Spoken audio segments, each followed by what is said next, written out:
স্বাগত চট্টগ্রাম প্রতিদিনে, সঙ্গে আছি আমি ফারনাজ জুই। এবারে বিস্তারিত। ভবিষ্যতের বাংলাদেশ ইনসাফের হবে কিনা সে বিষয়ে সিদ্ধান্ত নিতে গণভোটের ব্যবস্থা বলে মন্তব্য করেছেন প্রধান উপদেষ্টার বিশেষ সহকারী অধ্যাপক আলী রিয়াজ। বলেন, রাজনীতির বাইরের মানুষের মতামতের ব্যবস্থার জন্যই গণভোট। চট্টগ্রামে গণভোটের প্রচার ও ভোটার উদ্বুদ্ধকরণের লক্ষ্যে অনুষ্ঠিত বিভাগীয় প্রশাসন ও ইমাম সম্মেলনে এসব কথা বলেন তিনি। রতন দাসের ছবিতে চট্টগ্রাম থেকে নয়ন বড়ুয়া জয় রিপোর্টে বিস্তারিত। ত্রয়োদশ জাতীয় সংসদ নির্বাচনে গণভোটের প্রচার ও ভোটার উদ্বুদ্ধকরণের লক্ষ্যে চট্টগ্রামে অনুষ্ঠিত হল বিভাগীয় প্রশাসন ও ইমাম সম্মেলন। সম্মেলনে প্রধান উপদেষ্টার বিশেষ সহকারী অধ্যাপক আলী রিয়াজ বলেন, গত 16 বছরে বাংলাদেশের যে রাষ্ট্র ব্যবস্থা একজন ব্যক্তিকেন্দ্রিক হয়ে গিয়েছিল, সংবিধানের দোহাই দিয়ে যিনি একছত্র ক্ষমতার অধিকারী হয়েছিলেন, সেই সংবিধানের বিভিন্ন ধারা পরিবর্তন সংশোধন করতে গেলে গণভোটে হ্যাঁ বলার আহ্বান জানান আলী রিয়াজ। বাংলাদেশে কিভাবে তার অপব্যবহার হয়েছে সেটা আপনারা জানেন। যে ব্যক্তিকে অধস্তন আদালত থেকে শুরু করে সর্বোচ্চ আদালত পর্যন্ত প্রক্রিয়ার মধ্য দিয়ে যাওয়ার পরে দণ্ডিত হয়েছেন, যার বিরুদ্ধে অপরাধ হচ্ছে মানুষ খুন করা। এমনকি বিচার বিভাগকে স্বাধীন করতে, ইনসাফ প্রতিষ্ঠা করতে অন্তর্বর্তী সরকারের যেসব পদক্ষেপ গ্রহণ করেছে সেসব সাময়িক অধ্যাদেশ দিয়ে করা হয়েছে উল্লেখ করে আলী রিয়াজ বলেন, নির্বাচিত সরকার হওয়ার পর 30 দিনের মধ্যে সংসদে এই ব্যবস্থা গৃহীত না হলে তা বাতিল হয়ে যাবে। আর বাতিল না হওয়ার একমাত্র উপায় জুলাই সনদকে সংবিধানে যুক্ত করা বলেও জানান আলী রিয়াজ। আসুন আমরা সকলে মিলে, আপনার হাতে যে চাবি সেটা দেশের চাবি, দরজাটা খুলুন। সামনে এক অপরিমেয় সম্ভাবনার বাংলাদেশ, যেখানে আমরা সকলে মিলে চেষ্টা করব একটা ইনসাফ ভিত্তিক জবাবদিহিমূলক গণতান্ত্রিক ব্যবস্থা যেন তৈরি করা যায়। নতুন বাংলাদেশের স্বপ্ন বাস্তবায়নে জাতীয় সংসদ নির্বাচনে ভোটারদের অংশগ্রহণ জরুরি বলেও জানান তিনি। ভবিষ্যৎকে সুন্দর সুষ্ঠু তৈরি করবে সেই রকম ব্যবস্থার জন্য আসুন আমরা সকলে মিলে চেষ্টা করি। অনুষ্ঠানে প্রধান উপদেষ্টার বিশেষ সহকারী মনির হায়দার, ধর্ম মন্ত্রণালয়ের সচিব মোহাম্মদ কামাল উদ্দিন, বিভাগীয় কমিশনার ডক্টর মোহাম্মদ জিয়াউদ্দিন সহ অনেকেই উপস্থিত ছিলেন। নয়ন বড়ুয়া জয়, নিউজ 24, চট্টগ্রাম। পোস্টাল ব্যালট নিয়ে যে বিতর্ক উঠেছে তার স্বচ্ছতা নির্বাচন কমিশনকে নিশ্চিত করতে হবে, পাশাপাশি তা জনগণের কাছেও প্রকাশ করতে হবে বলে মন্তব্য করেছেন বিএনপি স্থায়ী কমিটির সদস্য আমির খসরু মাহমুদ চৌধুরী। বৃহস্পতিবার সকালে চট্টগ্রাম মা ও শিশু হাসপাতালের আয়োজনে প্রয়াত বেগম খালেদা জিয়ার দোয়া মাহফিল অনুষ্ঠান শেষে সাংবাদিকদের প্রশ্নের জবাবে এসব কথা বলেন তিনি। আরও বলেন, নির্বাচন নিয়ে যাতে প্রশ্ন না ওঠে এবং প্রার্থীদের নিরাপত্তাহীনতার দায় সরকার ও প্রশাসনকে নিতে হবে বলেও জানান তিনি। বাংলাদেশের মানুষ চায় একটি সুষ্ঠু নির্বাচনের মাধ্যমে একটি নির্বাচিত সংসদ, একটি নির্বাচিত সরকার যারা জনগণের কাছে দায়বদ্ধ থাকবে। তারা তাদের শ্বাসরুদ্ধ অবস্থা থেকে মানুষ মুক্ত হতে চাচ্ছে।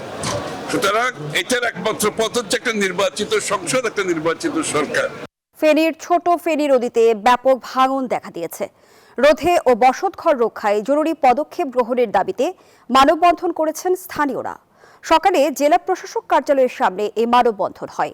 সোনাগাজী উপজেলার চর মজলিশপুর ইউনিয়নের চর গোপালগাঁও, চান্দলা, কুঠিরহাট, জলদাপাড়া, মিয়াজিঘাট, পুরাতন কাজিরহাট, জামে মসজিদ সংলগ্ন এলাকাবাসী ও দাগনভূঞা উপজেলার জগৎপুর গ্রামের নদী ভাঙন কবলিত মানুষ এই মানববন্ধনে অংশ নেন। মানববন্ধনে বক্তারা বলেন, মুসাফর রেগুলেটর ধসে পড়ার পর থেকে ছোট ফেনী নদীতে জোয়ার ভাটার চাপ বেড়ে শুরু হয় ভাঙন। পরে জেলা প্রশাসকের মাধ্যমে ভূমি মন্ত্রণালয়ের স্মারকলিপি দেন তারা। খাগড়াছড়িতে গণমাধ্যম কর্মীদের নিয়ে নির্বাচনকালীন সাংবাদিকতা বিষয়ক প্রশিক্ষণের সমাপনী অনুষ্ঠিত হয়েছে। বিকেলে খাগড়াছড়ি জেলা পরিষদ সম্মেলন কক্ষে এ সমাপনী হয়। তথ্য সম্প্রচার মন্ত্রণালয়ের প্রেস ইনস্টিটিউট পিআইবির সহযোগিতায় খাগড়াছড়ি প্রেস ক্লাব এ আয়োজন করে। প্রশিক্ষণ কর্মশালার সমাপনী অনুষ্ঠানে প্রধান অতিথি হিসেবে উপস্থিত ছিলেন খাগড়াছড়ি জেলা পরিষদের চেয়ারম্যান শেফালিকা ত্রিপুরা। 2 দিনব্যাপী নির্বাচনকালীন সাংবাদিকতা বিষয়ক প্রশিক্ষণ কর্মশালায় অংশ নেন জেলার 50 জন গণমাধ্যম কর্মী। প্রশিক্ষণ কর্মশালা শেষে গণমাধ্যম কর্মীদের হাতে সনদপত্র প্রদান করা হয়। বিএনপি চেয়ারপারসন ও সাবেক প্রধানমন্ত্রী প্রয়াত বেগম খালেদা জিয়ার আত্মার মাগফিরাত কামনায় ফেনীতে দোয়া ও এতিমদের মাঝে শীতবস্ত্র বিতরণ করা হয়েছে। বৃহস্পতিবার বিকেলে ফুলগাজীর আশরাফিয়া মাদ্রাসা ও এতিমখানায় এই আয়োজন করা হয়। বিএনপির কেন্দ্রীয় নেতা আব্দুল লতিফ জরির তত্ত্বাবধানে অনুষ্ঠানে জেলা বিএনপির আহ্বায়ক শেখ ফরিদ বাহার ও যুগ্ম আহ্বায়ক ইয়াকুব নবী সহ ফুলগাজী উপজেলা বিএনপির নেতৃবৃন্দরা উপস্থিত ছিলেন। খাগড়াছড়িতে জামায়াত ইসলামীর প্রার্থী অ্যাডভোকেট ইয়াকুব আলী চৌধুরীর বাসায় ককটেল হামলার প্রতিবাদে বিক্ষোভ মিছিল ও প্রতিবাদ সমাবেশ হয়েছে। বুধবার বিকেলে খাগড়াছড়ি শাপলা চত্বর থেকে বাংলাদেশ জামায়াত ইসলামী খাগড়াছড়ি সদর ব্যানারে একটি বিক্ষোভ মিছিল বের হয়। শহরের গুরুত্বপূর্ণ সড়ক ঘুরে পৌর শহরের মুক্ত মঞ্চে গিয়ে একটি সমাবেশ হয়। এ সময় ককটেল হামলার তীব্র নিন্দা ও প্রতিবাদ জানান বক্তারা।